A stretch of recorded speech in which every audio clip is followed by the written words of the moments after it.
Hello and happy summer. This is Career Talk from the CCMA. I am Lee Hopwood, and the purpose of Career Talk is really to get an opportunity to understand how contact centre professionals, wherever they are in their career, how did they get to that point in their career? What journey have they been on? And I'm delighted that today I am joined by Iain Banks, the new CEO at Ventrica. Here at Ventrica offices. So this is our first live in-person Career Talk. Iain, thank you very much for having me. No, thanks, Lee. Delighted to be here. Delighted to have you on site as well. It's great. And as we're sat here, I'm looking out over the sea at Southend. It's fabulous. So you're new at Ventrica. 5 months. 5 months in. 5 months in. You're taking over from Dino. I am indeed. Big boots to fill. Yeah, I've been told. Big shoes to fill. Yeah, I know. And things seem to be going fairly well. Tell us where you're at right now. Yeah, things are, listen, first of all, it is big boots to fill for Dino. There's no getting away from that, Lee. But it's been a really exciting 5 months. I've come in to build on those foundations that Dino and the team have put in place and really take Ventrica on the next leg of its journey. And people who are on LinkedIn probably would have seen what's really important for me is that how we take people on the journey as well and how we transform. So it's been a hugely exciting time. And for a Scotsman to be spending so much time in sunny Southend, it also helps. But no, I've loved every minute of it and really looking forward to what the future holds as well. Really exciting times ahead for us.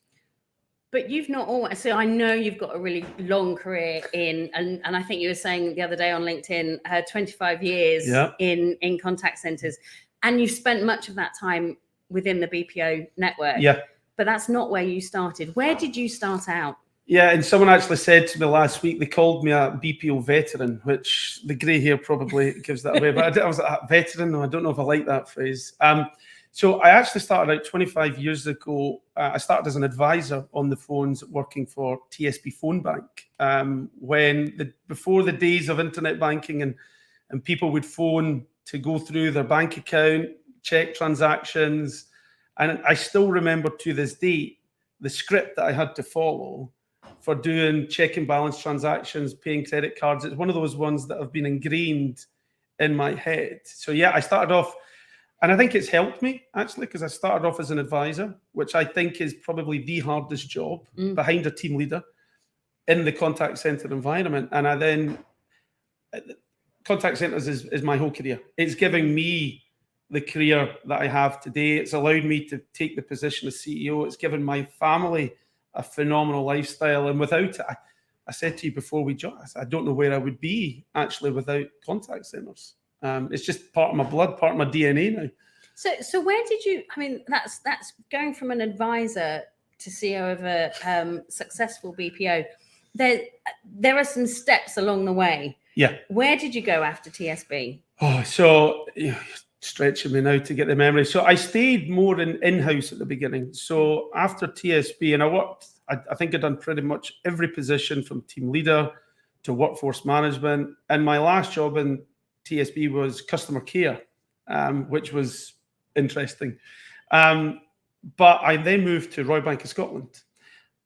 Yeah, I moved to Royal Bank of Scotland. It was just as internet sales, e-commerce was starting to kick off. And there was a program to look at the e-commerce program for B2B. And I'd done a lot of work with B2C, and I just felt having B2B experience, e-commerce, I could see how that was developing. I moved to Royal Bank of Scotland and done some work there for a while, but it was then after Royal Bank of Scotland that I moved to outsourcing. That was when I made the big, bold step. And the person the recruiter who recruited me, I still stay in touch with. I joined Sykes Global Services. Yeah. And it was at that point I started to move from operations into account management, the whole commercial element of it. So yeah, that's where I then, for the last 15, 16 years, well, probably a bit more, maybe 17 years, it's been very commercial, account management, sales, marketing, and with BPOs. And then previous to me joining, my last BPO was with T-Tech, and that was more overseeing the EMEA region. So again, I've been blessed, to be honest. I wasn't academic in school. I fell into the contact center environment as a stopgap, as many people do, but it's given me the career and what I want. And this is why when we were talking about this, it's something that's really passionate for me. I want to, not just within Ventrica, but I want people, the contact center environment, to know that this is a career. You can make a career out of it. You really can, especially in this new world at this point. And you mentioned to me earlier that you remember your first paycheck as an advisor. And going into that job, was that, had you been to university? Was that straight after GCSEs, O-levels, A-levels? No, there is a story, and I won't bore you with the details of it. I bored my team with it, but after school I played football. So I wasn't very academic. I had got enough. All my family are school teachers. I'm the only non-school teacher. So I'd got enough to potentially go to university, but I was also looking at playing football. Long story short, I was involved in a bad injury. Football didn't happen, but my father worked for TSB Home Loans at the time. And he said he could get me a job just to make some money, give me some time to work out what I want to do and see how it goes. So it was a 2-month summer job, basically. And yeah, the rest is history. That's literally how it wasn't that I'd chosen to go in there. I fell into it. But I quickly realized it was just at the contact center, that sort of hockey stick effect. And I quickly realized, yeah, this is, if you work hard, diligent, and you've got the fortune of, and I've been blessed by some great leaders and great managers who give you that break. I could see myself that I could really develop in this. And it's interesting. A lot of people I talk to talk about the fact that people fall into contact centers. It's not recognized as that career of choice, which is a real shame, because my goodness, one, the careers in the contact center industry, but also the experience and the value you get from working within the industry. And you know, if you don't want to stay in the industry, you can go other places. You can go into sales, you can go into marketing, you can step outside of the contact center space. But it's really interesting that when you say you fell into it and because you weren't sure what you wanted to do, how soon was it before you said, actually, this is what I want to do? And could you see at that vision, did you start to shape that vision of, that's where I want to be? I want to be a CEO of BPO. So I can remember it, that I had my first, and again, I said I was blessed by good leaders, and one of the first leaders that gave me a break in life in my career was a woman called Catherine Bain, who I still keep in touch with. And she was the first one to promote me into what was a senior advisor and then team leader. And that's when I realized, okay, there's legs in this. Now, remember, 25 years ago, digital transformation wasn't there. All the other additional services that contact centers now provide, it was voice pretty much at that point. But I started to see and realize at that point, yeah, there's legs and growth. And I did set myself, when I was going through the process of going for the Ventrica job, I was asked the same question: when did you realize you wanted to be a CEO? And it was when I was then working for Sitel, and again, blessed by an unbelievable leader, John Kellett, who sadly is no longer with us. And I set myself a goal. I wanted to be a CEO before the age of 45. Now, I know I don't look 45, so that's fine. I've got a hard life, hard paper round, 3 daughters, so it's paid its toll. But at that point, I did start to see that contact centers are evolving so much. And then obviously the pandemic happened, which has accelerated, but it has now given so many opportunities, not just to be to be customer service. You've got technology, consulting services, data scientists now are part of the contact center environment. So it's so broad. There are so many career avenues that you can go forward with. And that's what I want to try and bring. If I can do it, the Scotsman from lowly beginnings, anyone can do it. Genuinely, and I want certainly my employees in Ventrica to know that there is career progressions, but from a wider environment, this has to be part of everyone's DNA going forward. And do you think there are certain skills that people need in order to be successful, whether that is to be successful within the BPO space or within the contact center industry?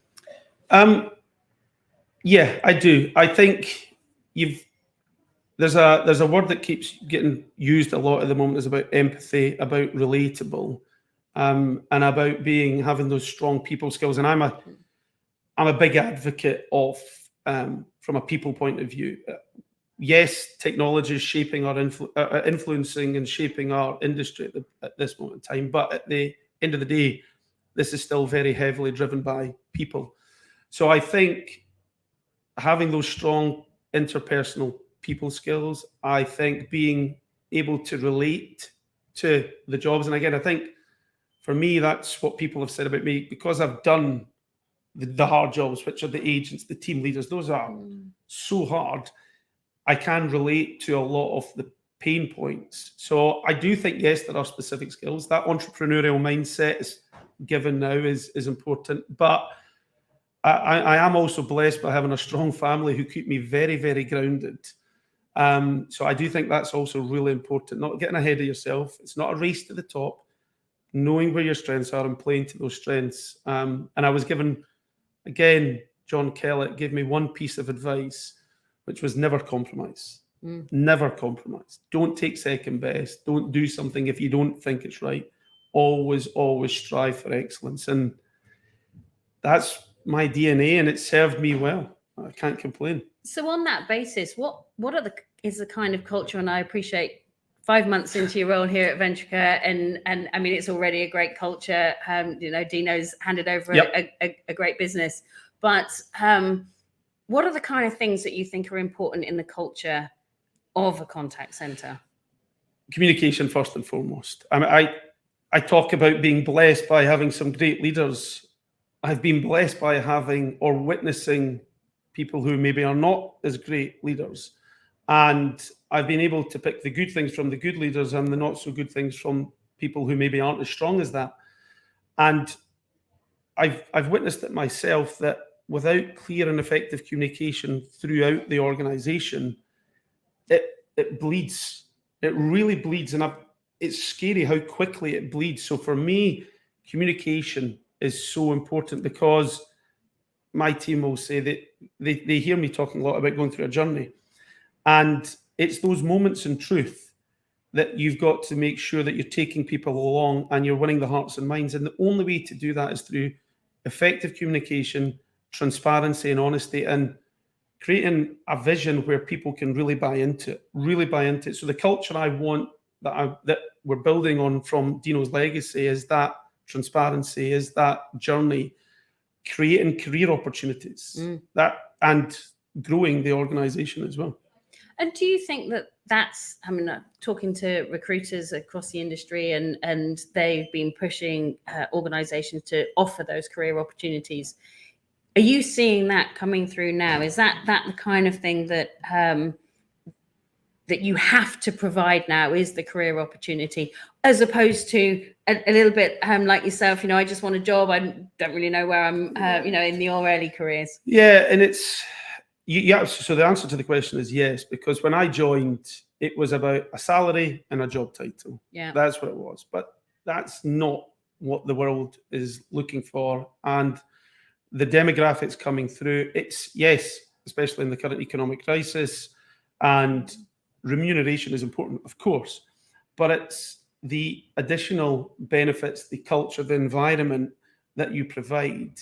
It is about providing a clear career path, but it's also providing, when we talk about diversity, equality, inclusion, when we talk about ESG, we've just partnered with an organization, Freedom, where we're incentivizing planting a large number of trees from an environmental perspective. So when you start to look at that pie again and what people look for, it's not just about job title.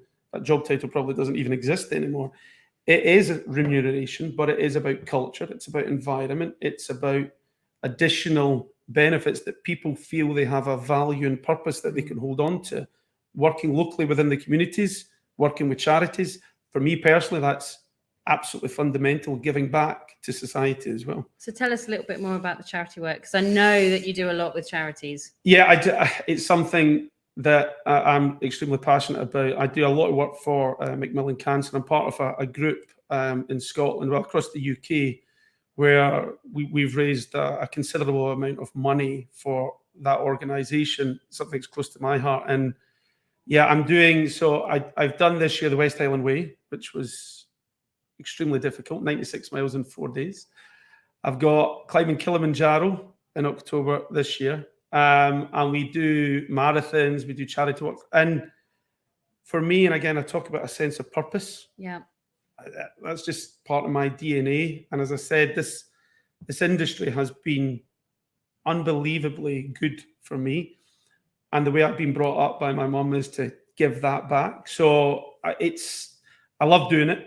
People think, oh, it's great, you're climbing Kilimanjaro, you've got all these great views. Yeah, it's also 6,000 meters high, and you're trekking for 5 days, and it's going to be tough. But it's something that I'm passionate about. Ventrica as well, I've been hugely supportive, and I think that's important for the employees as well, to see that we are giving back to society as well, and to charities who, throughout the pandemic, have really suffered as a result of it. Absolutely. So you've talked about a couple of people that have helped you along the way. Is there anybody in particular that has really inspired you? You talked about Catherine giving you that first step up, but are there people that you've seen in the industry or maybe outside of the industry that have really inspired you along your journey? There are. I mean, if I look at it, because the way I look at what we're doing in the industry, but it blends into my personal life as well. I've been blessed with four great leaders. I talked about Catherine Bain, John Kellett. There was a woman, Sandra Curry, who was in TSB as well, who brought me into the customer care job and really gave me that first management position. And then laterally in TTEC, my boss, Judy Hand, who was just an inspirational woman, inspirational leader. So I have been blessed by that. But genuinely, and I don't know if my family watch this, but I've been blessed by a really strong support network outside work. I've got 2 daughters of my own and a stepdaughter who, as I said, keep me grounded, and they absolutely hone my skills. They are some of the hardest negotiators I've ever worked with in my entire life, and my partner, Donna Marie. So I take that inspiration not just from work, but from people outside work. And I talked about the work for charity. And I don't name names because there's so many people, but when I see some of the work that people do, it's like a calling in life that they do. I've been blessed by that. So yeah, I would say I have been really, really fortunate. And again, I want to make sure my managers are developing the people in the right way. So yeah, those are the people that stand out for me. So one of the things you said right at the start of this conversation was that I'm going to try and get the right phrase, you're not educated. You don't have and well educated. I'll rephrase that. Well educated. Do you think education beyond GCSE A level? Do you think education is important in this sector? And how are you supporting? Did you have any formal training throughout your career, or has it been on the job coaching? Yeah. Well, let me answer the first thing. Do I think education is important in this sector? Yes, I do. Okay, I fundamentally do, because especially if you look at the channels of contact that are available, being able to communicate effectively, being able to articulate grammatically. So there is a core foundation. I don't expect people to have university degrees. There are certain positions that do require that further education. I just wasn't one of those people. So I do believe there's a certain level of grounding in education structure that you need to have. I'm also a big believer that it is up to our organisations to develop that. People who do want to, that there are courses that organisations can support to enhance that. Answering the second question, was I formally trained? I'd love to say yes. But again, I think if you take it back 25, 15 years, a lot of it was on the job training. And actually, I mean, I'm a big believer on making mistakes. Yeah. Because that's how you learn. I've said to my leadership team, I will never, ever give you a hard time if you fail, but you failed trying. I'll give you a hard time if you've failed and you've done nothing about it. As long as you learn from that, take the learnings and progress and never make the same mistake twice. Absolutely. So I do think now there does need to be a little bit more structure around it because of the vast opportunities out there. I mean, you can't do data scientists without having a core degree or a core level of education and support. So that's where the contact center world has completely evolved, and it's important that organizations continue to evolve to support their employees through that. Is there anything that you look back at now? I mean, you're still young. You've still got you've still got plenty of career left in you. Is there anything that, if you look back at your career, is there anything you would have liked to have done? Is there anything that there's some steps that maybe you would have liked to have taken that you didn't? Anything missing? Do you know what? I'll say two things. One, I could say that I look back and I wouldn't change anything. No. I've made mistakes, some royal big mistakes, but I've learned from those mistakes. If I have one, and I've been blessed that I've been able to travel the world as well, global opportunities, never seen places that I never ever thought I would say. The one thing that I probably missed a step is the digital world of the contact center was happening.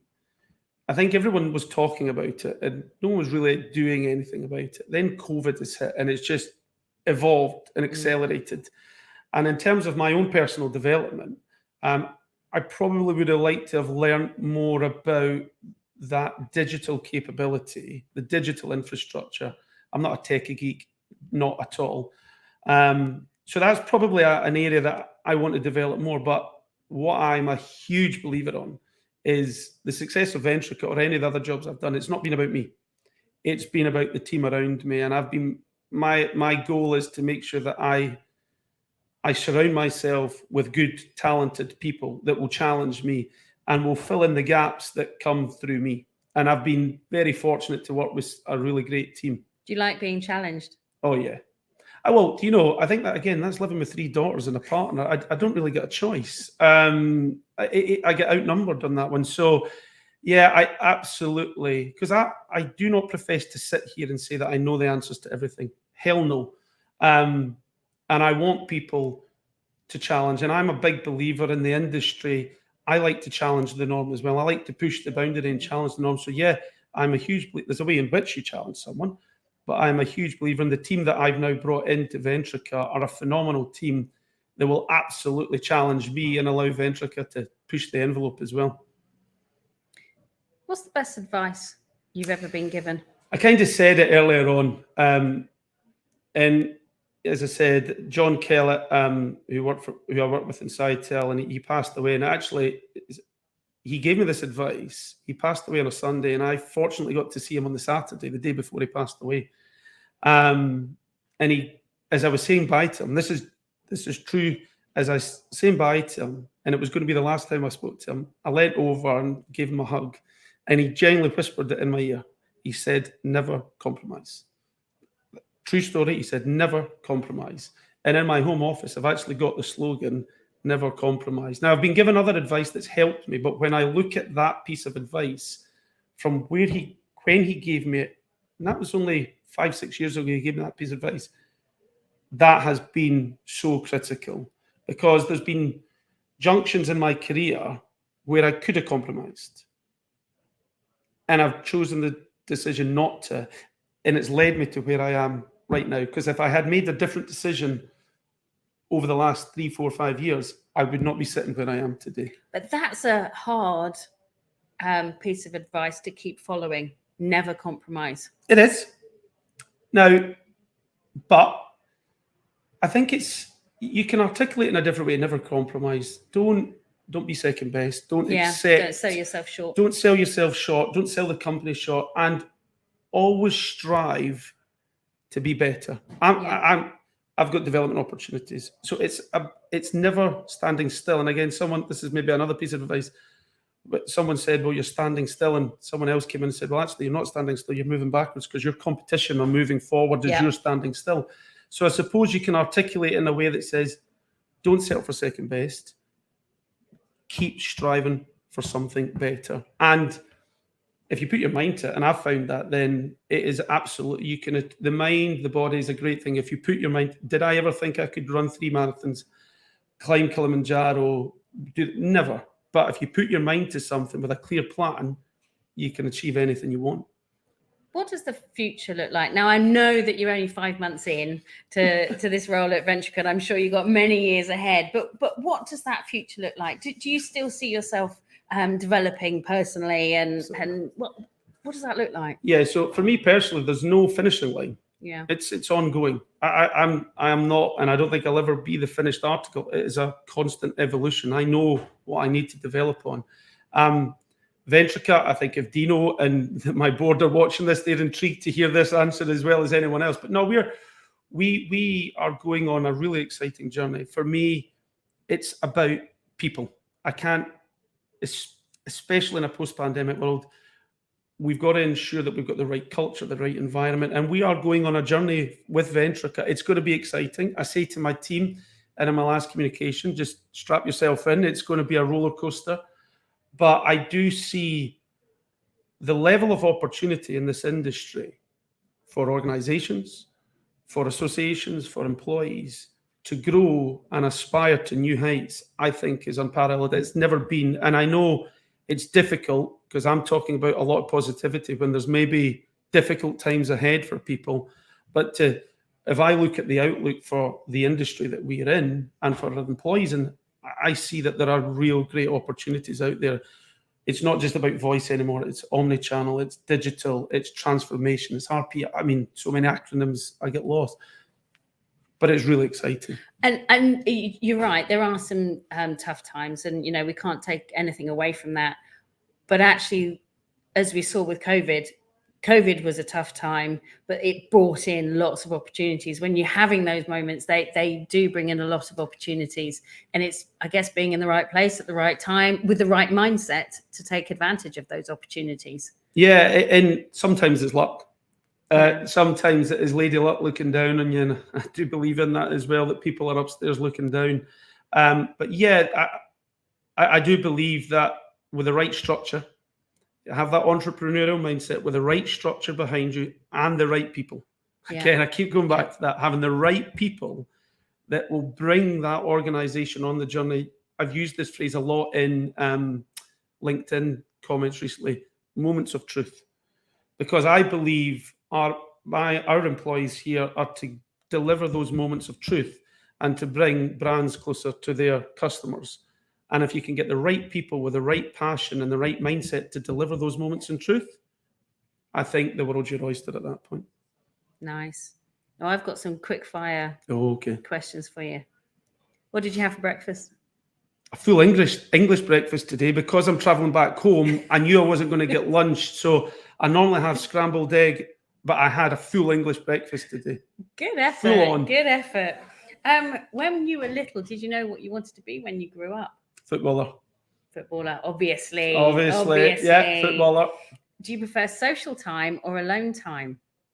Oh, a bit both. I quite like my own company, and I think, like, my family are quite happy for me to spend alone time. But I do like the social.